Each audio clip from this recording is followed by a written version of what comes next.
And I got some kind of allergy or flu or something. I don't know. You got keys to the Other kitchen? prayer requests? Oh, that one? Yes. Oh, yeah, Sally please. has a flu type thing. Flu type symptoms. Yeah. Little Sally. Other prayer requests? Everybody stop. Everybody think. Pause. Anybody? Any other things?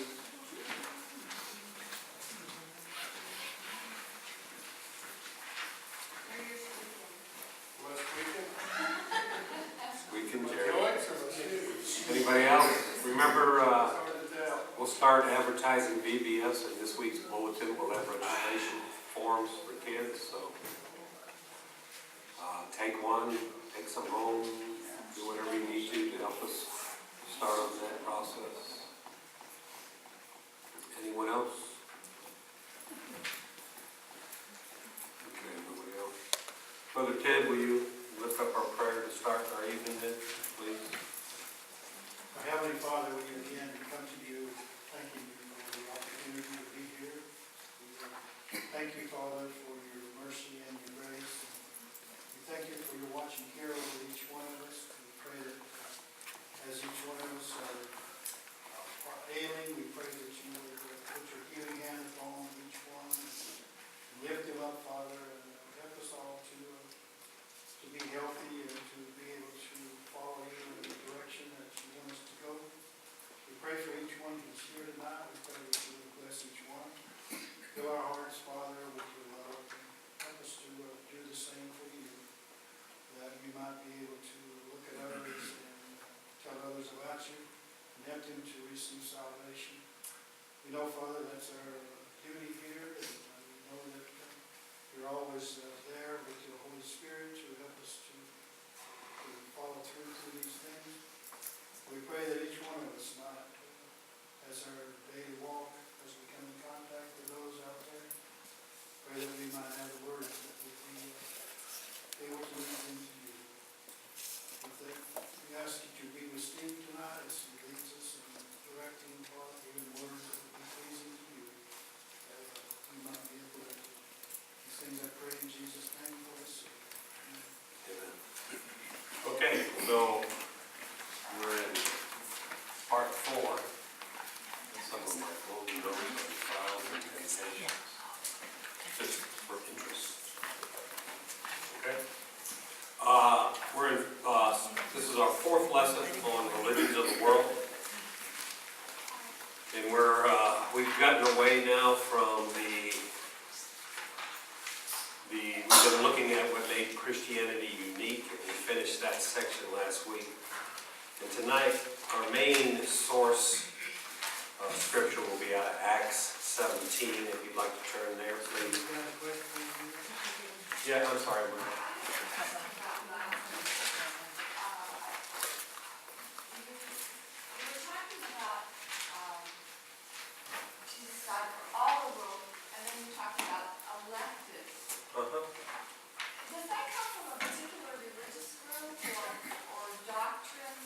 It comes from the Reform movement, from Martin Luther. It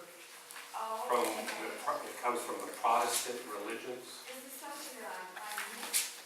I've been sitting in church all these years, or not something that's What's your previous religious background? brethren? Okay. The brethren would believe in the election, would they, Ted? I would think so. Yeah. But I thought that... Predestination. I read. Oh, okay. Does that ring a bell? Yes, okay. Okay. And if one wanted to find out more about that, what would one read, or... Well, I'll give you something. Oh, okay. Do you like to read? Yes. Okay, I'll give you something that, if you'd like to read, it'll be interesting for you. Okay.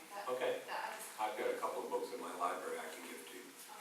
Okay. Okay, so, but that's good. I'm glad you asked.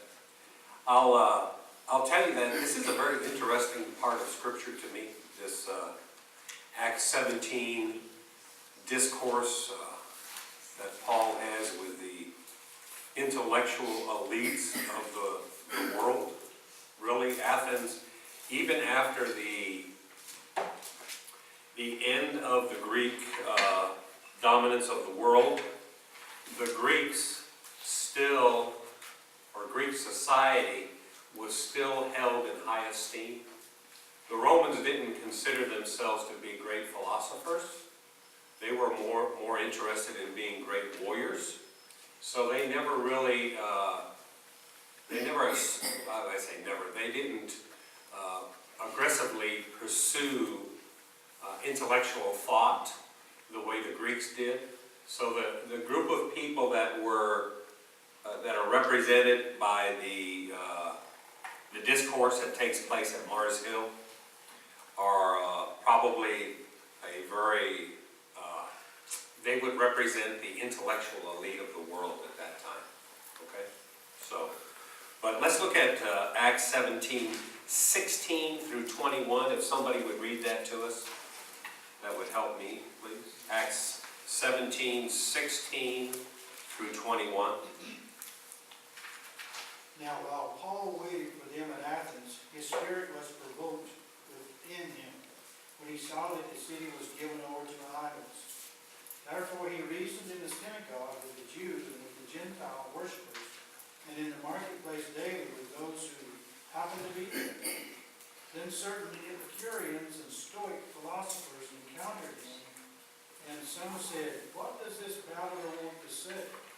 Others said, "He seems to be a proclaimer of foreign gods, because he preached to them Jesus and the resurrection." And they took him and brought him to the Acropolis, whatever it is saying, "May we know what this new doctrine is of which you speak. For you are bringing some strange things to our ears. Therefore we want to know what these things mean. For all the Athenians and foreigners who were there spent their time in nothing else but either to tell or to hear some new thing." So, get the picture. Let's set the picture, okay? When it says that the city was given over to idols, that means everywhere you walked, down just about every street, there was some type of monument, plaque, picture, statue of an idol. And if in ancient cities that have any type of preservation in them, you'll still see that today. But Athens the Greeks like to cover all the bases, so they had a lot of different idols. And they're right at the end where it says that for all the Athenians and the foreigners who were there spent their time in nothing else. That's what it means. They spent all their time either to tell or to hear some new thing. That was these guys' function in life, to tell other people new stuff, what they thought was new stuff, or to hear what other people had to say about intellectual thought. And if you go to Athens today, you still witness that type of mentality. It's one of the reasons why when they eat and stuff, their meals are so prolonged, because they have built-in discussion times almost. It takes them quite a while to do anything, because they like to discuss things so very much. So this particular situation takes place at the Areopagus, which is derived from Adios Pagos is the name of the place originally, which means the rock of Ares. And Ares is a Greek god. And if you're walking up the stairs of the Acropolis, and if you get to the top of the stairs, and if you look down, and I put a picture on the back of your outline, if you look down from the top of the stairs of the Acropolis, you would see Mars Hill. It's just a rocky outcropping. In the bottom, you see how the road runs up to the hill itself? And the bottom picture shows you what the end of the road looks like, because in the bottom picture, there's a plaque that has Paul's sermon on it, written on it. And as often is the case with the Greeks, they don't have a parking lot, they just have a road that ends. So they're, and Mars Hill originally was a place, what we call Mars Hill. And the name Mars Hill comes from the Romans, because Mars is the same god that Ares is. Because remember how I told you how when people conquer each other, usually in history, they assimilate their gods and stuff. But this was a place that was a court. And it had, they tried criminal and civil cases there. And it was a place where there were 9 judges. And those 9 judges were drawn from there were 3 judges that represented 3 different areas. And those judges were called archons. And that should be a familiar word to you. Archons is, if you look in Revelation 1:5, Jesus is referred to as an archon. And archons originally were governors of city-states. But as the system progressed, there were 3 judges that were represented 3 different areas. And those different areas were civil, the government, military, and then religion. So there were 3 each, equaling 9 judges, and they sat at Mars Hill and judged their fellow Greek citizens. Now when the Romans came in, the Romans set up their own court system, but they allowed Mars Hill to exist, all right?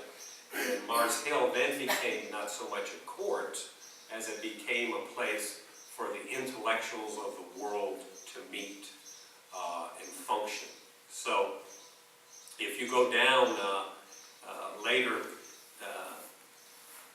in 1724 of Acts, where we're at now, it speaks about this. This is where Paul's sermon is actually annotated on the plaque, where he talks about the God who made the world and everything in it. Since he is Lord of heaven and earth, he does not dwell in temples made with hands, etc. That's what's on the plaque. And it's a fascinating place to visit.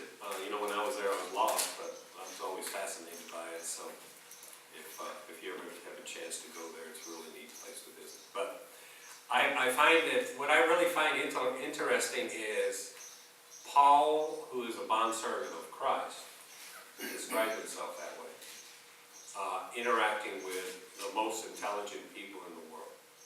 How does Paul interact with them? And I think if we examine some of what he has to say to these people, we'll see how that works, what kind of system he used. So the intellectually elite of Paul's time, are a lot like the intellectual elite today. We have a government that in many ways it considers itself to be intellectually elite. These are people who try to make reason out of the chaos of the world. Their answer is their mind, their intellects. That's how they think that they can overcome the issues of the world. And everywhere you look in the world today, you see chaos. Look on TV, in schools, in the news media, everywhere you look, the world seems to be running headlong into the abyss. And there's not really a lot of consideration given to ultimate consequences. That's how, it's what we call the tyranny of the moment, but that's how a government can gamble its future. What we're doing in America right now, we're gambling our future on what we consider to be present-day needs in regards to equality and morality. And the people that are leading us have no idea what morality is, and since they don't, we're ransoming our future. But in present-day thought, in day culture, there are several themes that are predominant. And I wanted to talk first about those tonight. And you're thinking, well, why are you talking about this when we're supposed to be talking about other religions in the world? Well, for a lot of people, intellectualism is a religion. It's where they worship. It's their throne. People that are involved with academics in America, many of them worship at the throne of academia. That's where they worship. So I think it's good for us to understand these other thought processes, because when we understand them, then maybe it'll help us relate to these other thought processes. So the first culture I want to talk about is the culture of victimization. We live in a society where today no one is responsible for anything, because they're all victims of circumstance. And the circumstances are always outside their control. And since the circumstances are outside of their control, it's not my fault. It's because of my mom, my dad, my brother, my sister. It's because of where I grew up, Aunt Harriet, Uncle Tom, something somewhere, but it's not my fault. I'm a victim. And we like to be victims. Okay? That's the first culture that's prevalent in today's society. A second culture we have is syncretism. Okay? And we've talked about syncretism before when we first started studying 1 John. And in syncretism, all religions are the same. How does that happen? Well, it happens by fusing of different systems and beliefs. Ultimately, there will be one syncretic world religion who will be the chief. False prophet and Antichrist. Yeah, the false prophet and the Antichrist, exactly. And that's where society is taking us. Syncretism most often takes place in philosophy and religion, and it usually it's a combination where you get a new belief system out of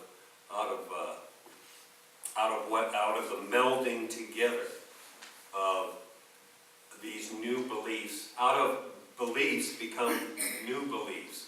Syncretism is naturally in opposition to Christianity. Why? There's no new beliefs.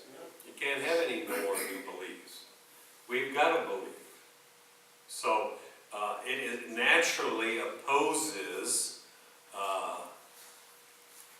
what we would call biblical Christianity. Examples of syncretism. Okay. Think about the Catholic Church in South America. The Catholic Church came in and brutally pressed their religious beliefs on the native South Americans. And what they did was, they didn't teach them religion, they forced them religion. And what they did was they tore down their temples, and then they built a new church on top of the temple. They tore down an idol, and they put a Virgin Mary. They tore this down, and they put another apparatus of the church. Well, they never discipled those people. So those people, if you go to South America, they're Catholic, but it's a completely different flavor Catholicism than North America. It's a Catholicism. What was the native religion of South America? It's the same religion when you went to Thailand. They're animists. They are nature worshipers. They worship animals. They worship the earth. They worship the sun. They worship the moon, the wind, the rain. They're animists. And so there is a syncretism which has taken place in South America, where they actually have a different religion than normal Roman Catholicism. That has happened in numerous places. It's why spiritualism is so rampant in certain parts of Roman Catholicism, where spirits are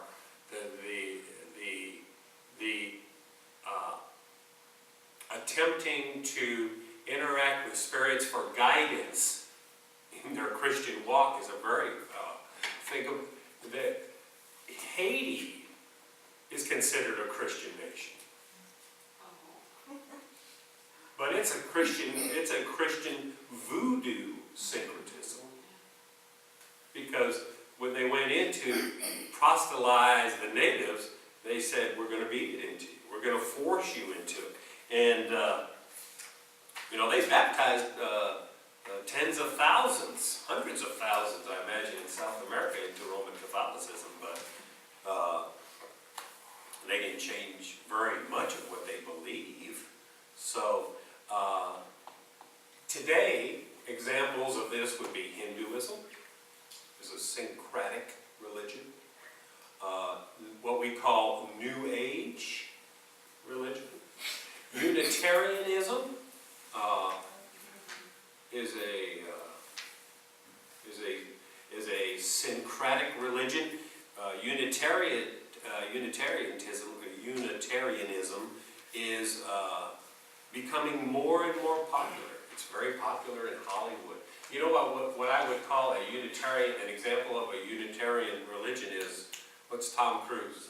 Christian Scientist, Scientology, where Scientology changes its flavor every decade or so to adopt a lot of the newest thoughts, the newest beliefs. Whatever is in vogue, they try to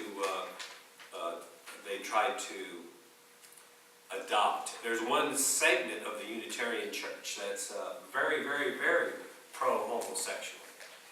In fact, they are a homosexual denomination because they have seen in society the growth and acceptance of homosexuality, and now they have formed a denomination to meet that need in society. So, another culture, okay? Let's go to another thought, another culture that's prevalent in our society today is relativism. And in relativism, all religions are equally true. Nobody's wrong. In relativism, everybody's right. And we studied that in 1 John 2, the very first chapter of 1 John. And it's the easiest way for me to explain relativism to you is to compare it to absolutism, okay? Because absolutism claims that morality relies on universal principles, things like natural law or conscience. Now, when you put the word Christian in front of the word abolitionist, then you have what would be called God becomes the ultimate source of our morality. We would call, if you wanted to look at who we are, we would be called Christian absolutist because we believe in God. Okay? Now, the relativist would say that we are in error in our thinking. Moral relativists assert that morality cannot be based on any standard. Everything is relative. And it's relative to numerous variables. The situation, the culture, even how you are feeling on that particular day. And see, I won't go there. But there's several things that can be said of the arguments for what we call moral relativism, which indicate to me how dubious it is in nature. First, while many might argue, the arguments that many that support relativism use is that it is, they use arguments that logically contradict themselves, okay? By that, must be 7 o'clock. By that, they do things like relativists reject relativism on their own. They would, okay, if you're an extreme moral relativist, everything is all right all the time. But even in their own relativism, they would tell you, well, it's not right for a man to rape a woman. So they want to have it both ways. They want to be able, and really what they want to be able to is they want to tell you what is right, which really is absolutism when you think of it. Because we want to be told what is right, don't we? But we want to use God's standard. Whereas a moral relativist wants to use a morality standard. And the problem is that their morality is greatly different than our morality. That's how the word tolerance became such an important word in America. It was introduced to America by the relativists. Those that they claim that telling somebody that their morality was wrong is intolerant. Yes, Sylvia? It goes all the way back to the book of Judges where it says the people did what was right in their own sight. That is the first definition, biblical definition of relativism. Everybody can do what is right in their own sight. And that is the agenda of some people in America today.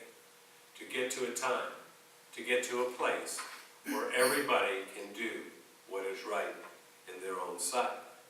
But, you know, the problem with that thought process is that there will always be people that will be ready to commit evil.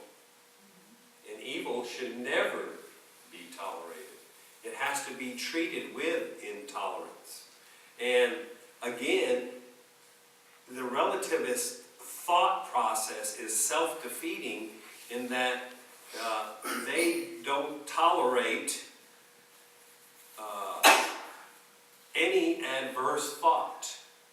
They want everybody, if you don't, you know, I hate to say it, but communism and socialism are, in essence, when you boil them down, they become very relativistic in nature.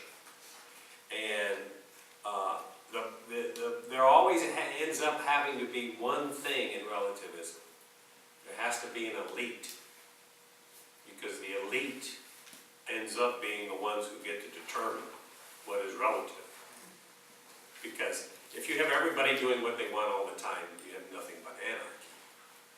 Well, anarchy can be a tool for some people. But the very fact that they want us to be tolerant of some people is in fact a self-defeating idea on their own part. There has to be morality in society.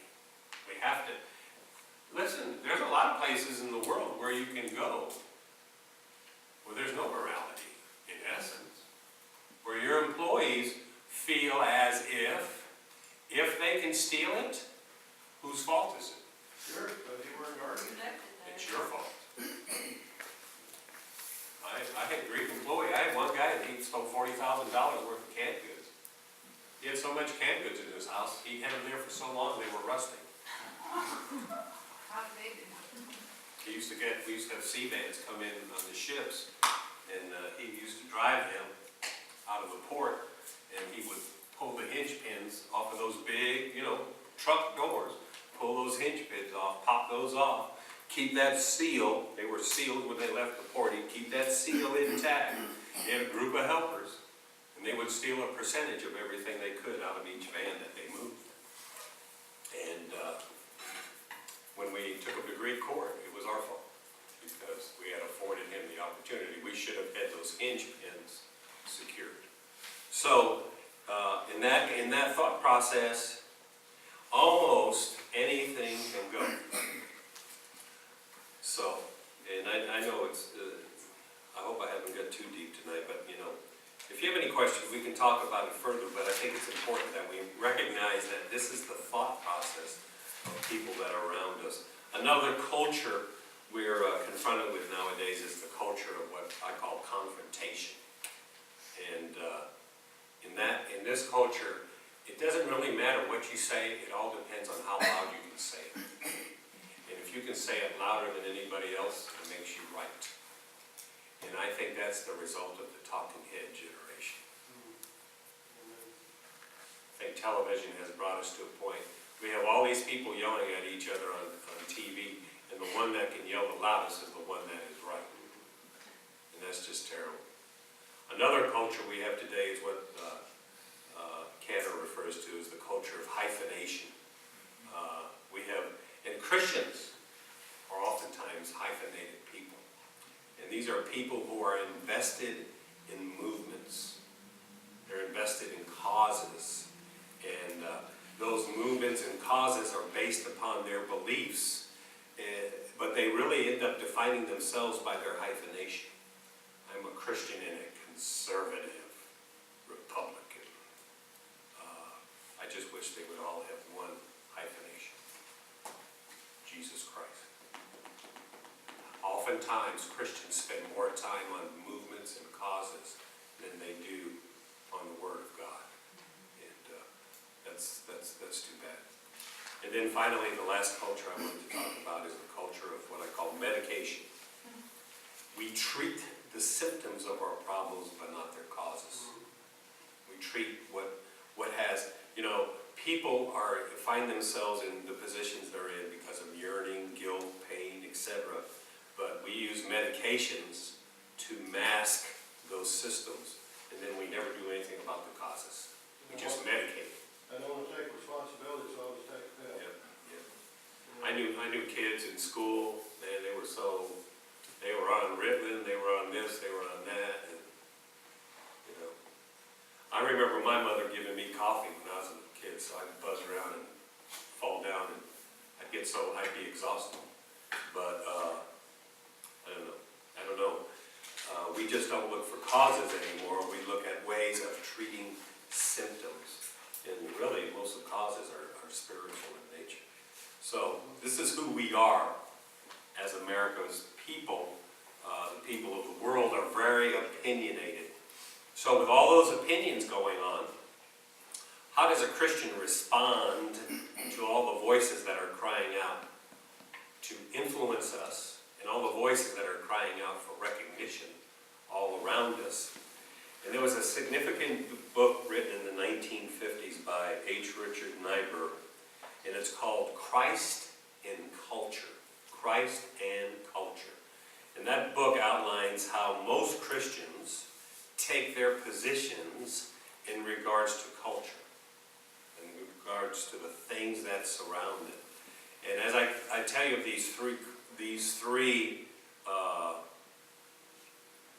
positions, I want you to think about yourself and your church.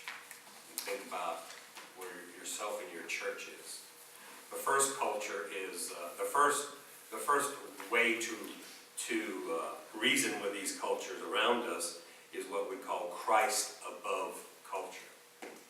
That's a condition where Christians are oblivious to the culture around them, and they just don't pay attention to culture. They just don't. Doesn't matter. We're going to go ahead and do what we're going to do, and we're going to do it. The second one is Christ against culture. That's where Christians take an adversarial stance against anything that culture has to offer. Those are usually very cult-type generated Christian organizations, very sequestered, maybe monastic in their outlook on things. And then the third one is, the most popular one today, is Christ of culture. That's where Christians mimic anything that's popular in the culture. If it's popular out there, we need to do it, so we'll be popular too. And so that's where those are the three standard responses to culture. And So how are we to approach the culture in which we are? The word says we are in the world, right, Jared? But we're not of the world. We're in the world, but we're not of the world. Well, if you think back to some of what we've read tonight, we have Paul presenting Christ in the marketplace and to the philosophers of his day. It says, there was something in there about him reasoning in the marketplace, and right below Mars Hills is the Plata, which is the market of Athens. So all of these things took place in the same general vicinity. Paul was certainly in the world. Athens was one of the largest cities in the world at that time. He's right in the middle of it. So if you really look at how Paul conducted himself and his words, you can find a fourth alternative to how to respond to the cultures around us. And it's not, as we've already noted, it's not that, it isn't Christ above culture. That's not what he was teaching. It wasn't Christ against culture. It wasn't Christ of culture. It was Christ confronting culture. Now don't get scared about that word, confronting. Don't let confrontation scare you, because confrontation is not necessarily a bad thing, and it doesn't have to be done in a bad way. Christ confronting culture is a thought process where Christians neither hide from evil, they don't adapt to evil, none of those things, but being surrounded by the sin of the world, Christians confront it and persuade the sinful to come to Christ. It's kind of like a great commission. It's what we're supposed to be doing even now. And that's the stance that a believer has to have. And this confrontation can take many shapes and forms. We're not oblivious to the culture. We can't shrink from the culture, and we can't be silenced by the culture. Instead, we need to present Christ with every tool we have available in every possible context that we can. And all around us, every week, every day, there's numerous opportunities for us to present Christ in different and thought-provoking ways. And I want you to think about being thought-provokers, because Paul was a provoker for Christ. And when Paul talked to people, if you look at what Paul had to say, his main intent was to get people to think. He wanted people to think. I had a friend call me from Clovis yesterday, and he's going to witness to a lady who's in the hospital, who's ill in the hospital. And he said, Steve, she's more moral than most of my Christian friends. But if I ask her about Jesus, she says she's not interested. He said, what can I do? So I gave him a plan of salvation that I think will speak. But the biggest thing, the first thing you have to do is to get people to think. Several of you took the one thing you can't do when you get to heaven class with me. Do you know what the survey is? It's something to make people think and get people to verbalize what it is that you believe. Do you believe you're going to go to heaven when you die? Yes or no, they're going to answer. If they answer yes, why? If they answer no, why? And you're halfway through the door.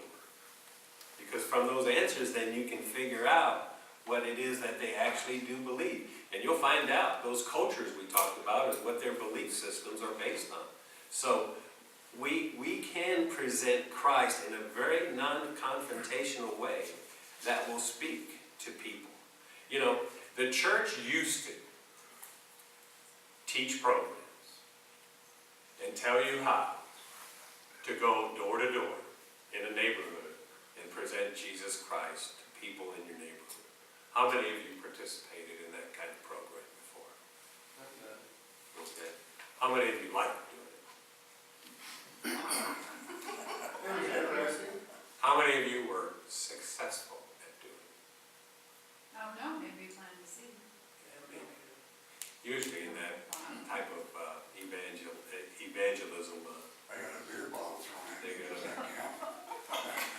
Well, and that's the problem. Most people don't want to talk to you. Most people nowadays don't even open doors. If they have a peephole or if they have a window, they're going to look at you before they open the door. It's the Mormons or it's the witnesses. That's what they first think. And then they might think it's somebody else. But that in our present day society, that method, and at the last church I was at, I helped lead a program that did that once a month. And we usually had 3 or 4 people show up to go out, and then we had about the same number of people to pray. And we tried to go out and talk to people about the Lord, and then we ended up going out and talking to our own people. But it didn't work very well. I think today a better way to engage people, and Cantor advocates this also, is to engage them in their beliefs. What do you believe? And if you can get people to believe, tell you their beliefs, then you can identify an alternative belief system for them. Jesus Christ. And that is a way of helping them find someone that can help them with no matter what the problem is in their life. And that's the example I think Paul gives us in 17:17. That's what I was looking for.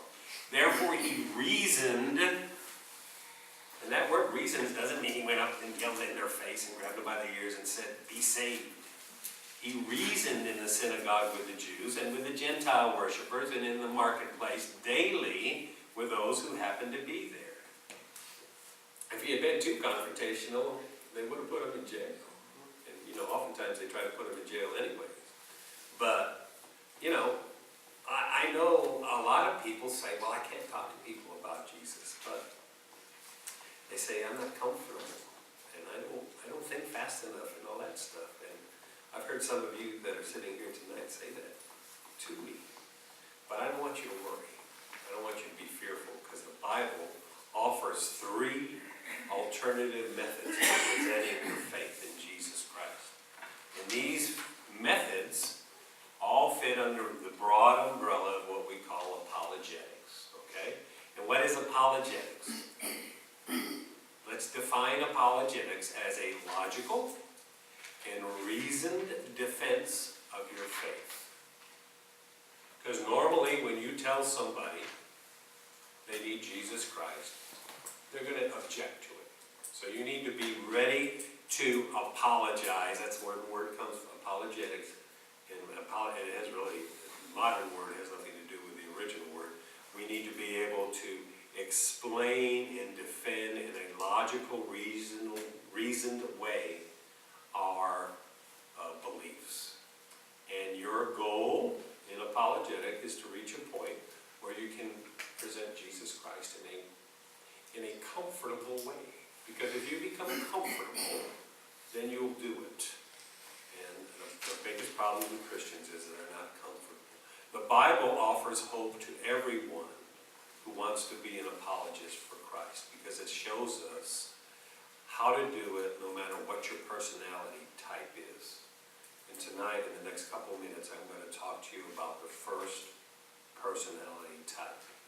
If this is you, everybody in the room, raise your hand. Everybody raise your hand. And if I say something that disqualifies you, you can put your hand down. Do you hate fighting? Hate what? Fighting. Disqualified. If we agree with that? No, I'm trying to find out if this is a description of you. So, Do you hate fighting? So if we agree with that? If you hate fighting, keep your hand up. If when tempers rise, you want to leave the room. Is that you? If you don't want to challenge anybody else's beliefs, keep your hands up. Okay? But here's the last question. Do you still want to share your faith in Jesus Christ? Okay. If that's you, then this is who you are. Let me define first who you are, who I think you are. You're comfortable in positive words. And some of you here are very positive nature. You're comfortable with words of comfort. You are people that want to bring your faith in Jesus to other people. you would be what would be called positive apologetics, or apologetic people, however I could say that word. Positive apologetics usually, listen to me, offer their testimony as their most effective way of helping people that are hurting. So if you're one of those people that I described, whenever you hear somebody or are aware of somebody who is lost and is hurting, you need to be ready to jump right in there with 2 feet and comfort them and love them and tell them about Jesus Christ. Positive apologetic people have great sympathy, and they are actually drawn to people who are in crisis. They're usually soft-spoken, they're kind, and they have a heart for others which God can use. So, I'm going to, can you think of these words? Soft-spoken, kind, a heart for other people. Can you think of a famous Christian who would fit that description in your own mind? Kind, soft-spoken, no matter what the situation, is always able to bring the discussion back to Jesus Christ. Has, even in the political world, has been always able to bring the discussion back to Jesus Christ. Billy Graham has worked with all of our presidents for I don't know how many years. Billy Graham, in my mind, is an excellent example of a positive apologist. He doesn't walk around with a tract in his pocket, but whenever I've seen Billy Graham talking to anybody about anything, the conversation always ends in the same place. It always ends with Jesus Christ. So, if we were to look in the Bible, who do you think we would look for? Who is known as the son of encouragement? Barnabas. Barnabas, in the Bible, is the perfect example of a positive apologist. He's mentioned in the New Testament more than 20 times. And just about everywhere you see him, he's either making peace between 2 people or he's encouraging somebody to do something. It was Barnabas who tried to mitigate the disagreement between Paul and Mark in Acts 15. Luke refers to Barnabas as being beloved. In his gospel, he calls Barnabas beloved. And Barnabas was one of the most important people in the first century church, I believe. He gave us an example of giving, and I mean a prime example of giving. And listen to me, just because he was a positive apologist doesn't mean that he wasn't bold. Because we are the ones that have to say the first word. Now listen to me. I know this whole study is veiled as a look at other world religions, and it is. But it's also about being able to witness to other people. If the Spirit's not in it, the door's going to close. And Cheryl talked about sowing seeds. You know, I remember we used to have faith. How many of you have anybody ever had faith training? That's a Southern Baptist Lifeway program for evangelizing neighborhoods, door by door by door. And I took faith training, and then I used to lead faith training and close. And when you're speaking for God, you never know what's going to happen. Because I remember the first person that the Lord led to his son, using my words, was a woman, a black woman in a house. We were a church that we celebrated our 100th year. That church had been there a long time. It was an old neighborhood. and there was a lot of dilapidated houses around it, but there was a black woman and a black husband in this house, and I sat down and talked to him about receiving Jesus Christ as his Lord and Savior for about 40 minutes. And when I got all done and got done, and he just sat there and, yeah, you're right, yeah, I'm not ready, yeah, you're right, yeah, I'm not ready. And I got up, got ready to leave, me and my team, there were 3 of us. His wife, who had been standing in the kitchen listening to us, ran over and said, I'm ready to accept Jesus Christ. So you never know what God's going to use, how he's going to use.